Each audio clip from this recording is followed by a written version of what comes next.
সম্মানিত দর্শক, আসসালামু আলাইকুম। আপনারা যে যেখান থেকে আমার এই ভিডিওটি দেখতে পাচ্ছেন, আমি সবাইকে জানাই ঘাস টিভি চ্যানেলের পক্ষ থেকে আন্তরিক শুভেচ্ছা এবং অভিনন্দন। তো আজকে আসলাম ভাই একটি ঘাসের চারা আপনাদেরকে দেখানোর জন্য। ঘাসের চারাটা কিরকম হয় অথবা এই ঘাসটা কিভাবে রোপণ করতে হয় সেই বিষয়ে কিছু কথা বলবো। দেখেন ভাই, এই ঘাসটা কিন্তু আপনার যে কোনো মৌসুমে অথবা যে কোনো মাটিতে আপনি রোপণ করতে পারবেন। এই ঘাসটা কিন্তু আপনার কাটিংও রোপণ করতে পারেন, এই ঘাসের কিন্তু চারাও রোপণ করতে পারেন। এই ঘাসটা রোপণ করার কোনো দিনক্ষণ নাই, শীত আর বর্ষা নেই, যে কোনো সময় রোপণ করা যায়।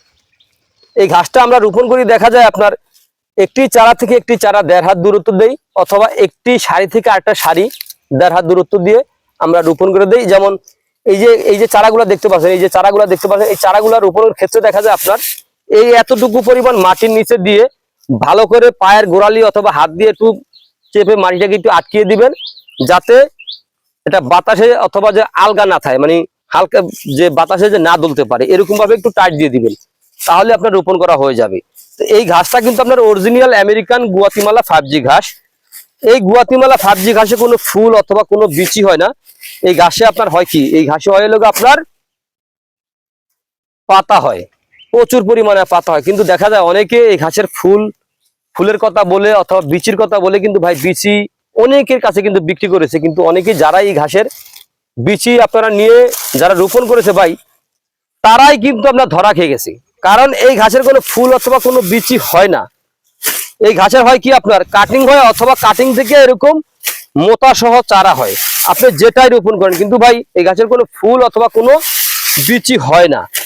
তো এই ঘাসের যদি আপনি এরকম মোটা সহ চারা রোপণ করেন, একটি চারা মিস হবে না, প্রত্যেকটা চারা হবে, গ্যারান্টি সহকারে বলতে পারি। কিন্তু এই ঘাসের কোনো ফুল অথবা কোনো বিচি হয় না, আপনারা কারো থেকে ফুল বিচি সংগ্রহ করবেন না। দেখেন এই ঘাসটা কিন্তু আপনার পাতা হয়, প্রচুর পরিমাণে পাতা হয়। পাতাগুলো আপনার প্রায় 7-8 আঙ্গুল চড়া হয়ে থাকে। দেখেন এখন এই পাতা, এইটা কিন্তু চারা, এই চারার ভিতরে কিন্তু দেখেন, আমি হাতের আঙ্গুল দিয়ে দেখাচ্ছি, দেখেন 4 আঙ্গুল এসে কিন্তু বেশি অলরেডি হয়ে গেছে গা। এই ঘাসের পাতাগুলো অনেক চড়া, প্রায় 7-8 আঙ্গুল চড়া হয়। একটি ঝোপা এত বড় বড় একটি ঝোপা হয়, একটি চারা রোপণ করলে এত বড় একটি ঝোপা হবে। তো আপনারা যদি এরকম ঘাস যদি রোপণ করতে চান, তাহলে অবশ্যই আমার স্ক্রিনে দেওয়া নাম্বারে যোগাযোগ করবেন। আমরা সারা বাংলাদেশে কুরিয়ার সার্ভিসের মাধ্যমে ক্যাশ অন ডেলিভারিতে ডেলিভারি দিয়ে থাকি। তো প্রিয় বন্ধুরা, আপনারা যে যেখান থেকে আমার এই ভিডিওটি দেখতে পাচ্ছেন, যদি আপনাদের কাছে আমার ভিডিওটি ভালো লেগে থাকে, তাহলে আমার চ্যানেলটিকে সাবস্ক্রাইব করে পাশে থাকবেন। আর এই ঘাসের যদি মোটাসহ চারা অথবা যে কোনো ধরনের ঘাসের কাটিং এর প্রয়োজন হয়, অবশ্যই আমার স্ক্রিনে দেওয়া নাম্বারে যোগাযোগ করবেন। তো সকলে ভালো থাকবেন, সুস্থ থাকবেন। আল্লাহ হাফেজ।